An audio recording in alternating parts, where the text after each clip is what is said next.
In this lesson we're going to go through the lick that you just heard, and we're also going to cover a systematic alternate picking routine that will really help you get your alternate picking together, if you practice it as I tell you. Really make sure that you watch the full video so you don't miss any advice, and if you have any questions, just post them below.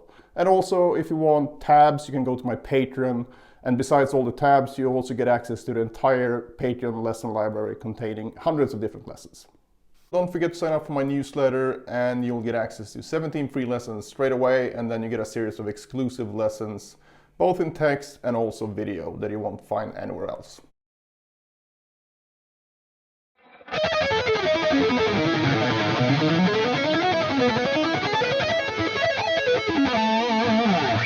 Alright, here's the slow version of that A Lydian picking lick. We start here on the 11th fret of the high E string.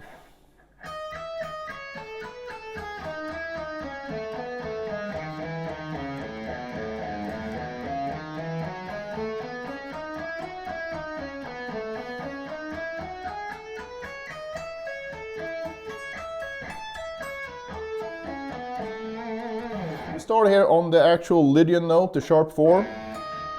And the sequence goes like this. All alternate picks start with a downstroke.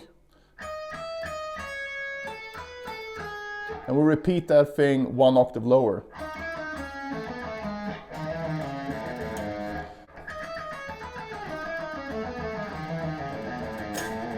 And up here on the 5th fret, we're just gonna go up 4 strings, 3 notes per string.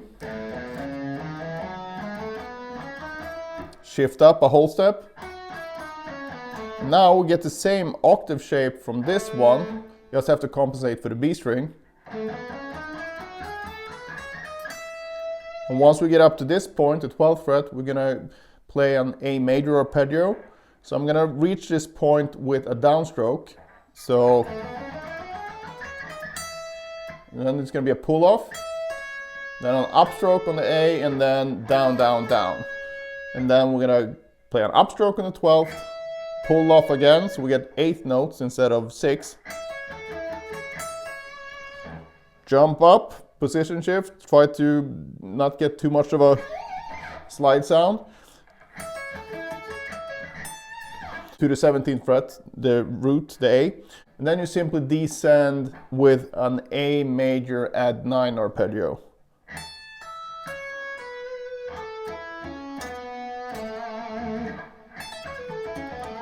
Pick this with a, let's see, downstroke, pull off, up, up, up, down, up. You can of course pick it any way you want or use a lot of legato, but that's how I played it in the actual lick. Alright, so this exercise will really level up your picking if you do it correctly. And if you follow along here and just listen to what I say, I'm pretty sure you're gonna get it right. What makes this routine so effective is that you're going to cover so many different variations within quite a short exercise. And that's really important, because if you practice only one way of doing something, you're going to miss so many different angles to your picking technique. And that will not be a good thing going forward, because you're bound to run into things that you've never played before. And that's going to really set you back. So the idea here is to cover as many combinations as possible within reason. What makes this exercise so effective is that it combines 2 different practice methods. The first one is the loop method, and the second one is using cells. And I'm going to explain what both are if you're not familiar with them. As the name suggests, the loop method is going to be used on something that you can loop, so a phrase that's loopable.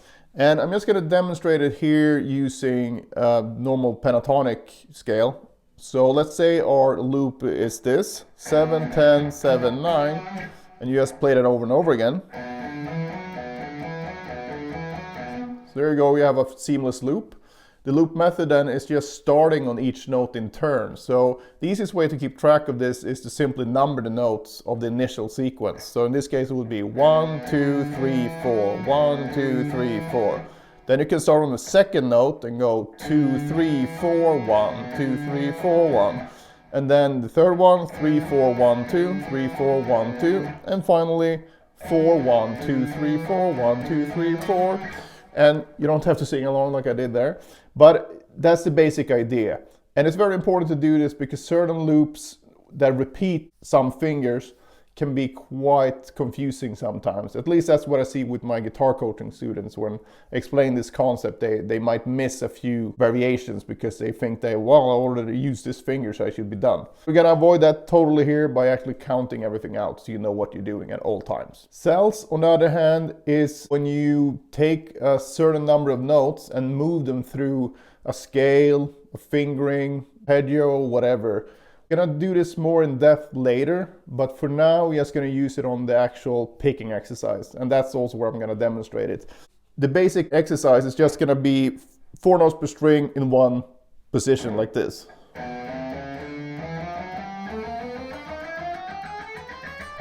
Right, and before you shut off and be like, well, I know this exercise already, you probably haven't done it this way. In this case, we're gonna use 4 notes at the lowest string. Then we have another 4 notes by going 3 and 1. Then we're gonna have 2 and 2, and then 1 and 3. And then we're back restarting everything on the A string, so you get the same number of cells here as well. So you got 1, 2, 3, 4, 3 plus 1, 2 plus 2, 1 plus 3. And then you restart on the D string and so on. Now, if we apply the loop method to this cells concept, we get the following. So first of all, we're just gonna make each of these cells into a loopable format. You could just go like this. We're not gonna do that though. We're gonna go, so we get 6 notes in each loop. So if we number the notes, 1, 2, 3, 4, 5, 6, 1, 2, 3, 4, 5, 6, 1. So that also means that with the loop method, we have 6 possible starting points. So 1 going through to 1, then we can start from 2 going to 2, 3 to 3, 4 to 4, 5 to 5, 6 to 6. So if I play that in turn, it's going to be like this. 1, 1, then you have the second note, 2, 2, 3, 4, then 5, and then 6. And it's on 5 and 6 that my guitar coaching students tend to be confused sometimes, because they think they've used all the fingers already, right? This finger and this finger has 2 different variations. It first comes up in the second note, then the third, but then it's also the 5th and the 6th. So that's why it's important to actually count out the actual sequence and then make sure that you start on each note. If you do that, you're sure that you've done all the variations. So the actual routine then is going to be going through all of these cells and making them into loops and then playing all the possible loops. And we want to do this in 2 ways, starting with a downstroke and starting with an upstroke. And I know I keep harping on about starting with an upstroke as well, but it's very important to turn the picking around. Just make sure that you remove any type of weakness when you actually practice. Doesn't mean that starting with an upstroke will feel as natural as starting with a downstroke or vice versa, but you want to even that out as much as possible. So I'm just going to show this now on the first string group right until it starts again here, because you remember that the cells started over again once you've done this 1 plus 3 version. I like to use 16th notes for this, because you can get 2 reps of the exercise. 1, 2, 3, 4, 1, 2, 3, 4, 1, 2, 3, 4, 1. So actually 2 reps of the 6-note exercise. Why that is so good is that because it gives you time to set up the next loop, because we're gonna go 1, 2, 3, 4, 1, 2, 3, 4, 1, 2, 3, 4, 1. And here you have some rest, and then you can start on the next loop on the next beat, so you can go from one bar to the next bar. So you get a really nice flow when you do this. I'm gonna play through this thing now to the metronome, and if you notice, if you count along, you will see that after 3 beats, I've done 2 reps of whatever loop I'm on, and then I have 1 beat to prepare for the next loop. It's gonna sound like this. 4.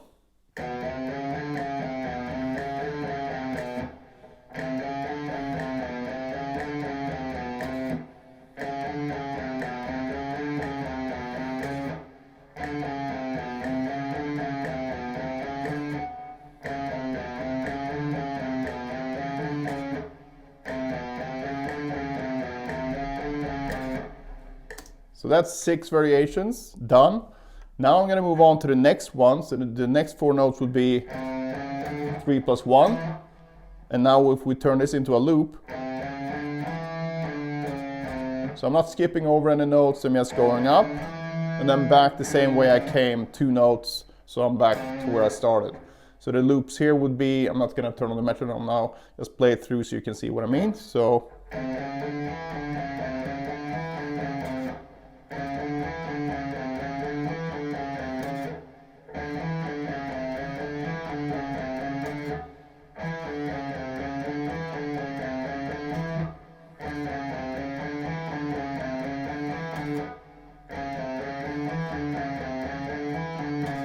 right, and then I move on to the next cell, which is 2 plus 2.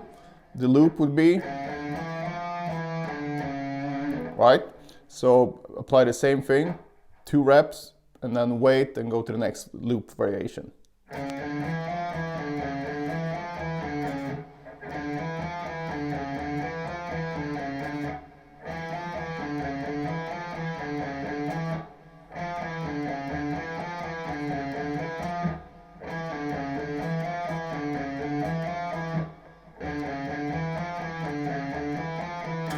I have one more cell before we restart it on the A string, and the last cell will be 1 note plus 3. Turn that into a loop. And by this point you should know what to do with the loop, but I'm going to play it through once anyway.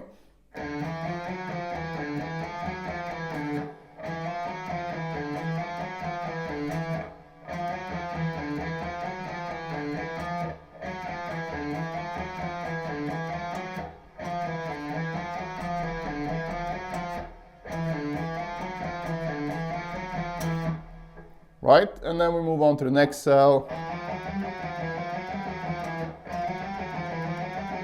And so on, and the next, and the next, and the next.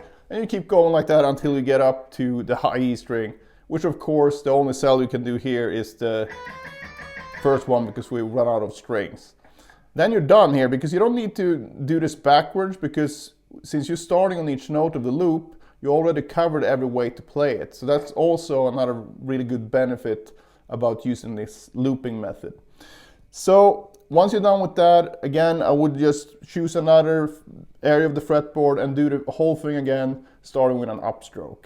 So give this a try, and I think you'll find that it's really effective, because as you can see here, we have a lot of different notes per string, and you get a lot of different feels when it comes to the right hand and the string crossings. And adding this looping as well gives it such a much deeper practice than if you just do one or the other, right? So you're really covering everything here. Don't be discouraged if some of these loops seem really difficult to play at first. That's a good thing, because then you know you really have some room for improvement. Takes a bit of a hit on the ego, but if you can stop just practicing things you're good at, I think you will see that your overall playing starts to skyrocket.